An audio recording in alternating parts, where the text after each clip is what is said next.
এই দেখো মাটির ঘর, ঠিক ব্যাঙের ছাতার মতন দেখতে।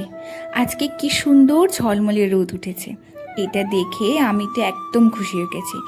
এখন যা ঘন ঘন বৃষ্টি হচ্ছে, মাটির কোনো জিনিস বানালে শোকাতে অনেক টাইম নিয়ে নিচ্ছে। আজকে এই ঝলমলে সুন্দর রোদ দেখে বসে পড়লাম মাটির ঘরটি বানাতে। বৃষ্টির সাথে নাকি ব্যাঙের একটা অতপ্রতভাবে লিঙ্ক আছে। ব্যাঙ ডাকলেই নাকি বৃষ্টি হয়।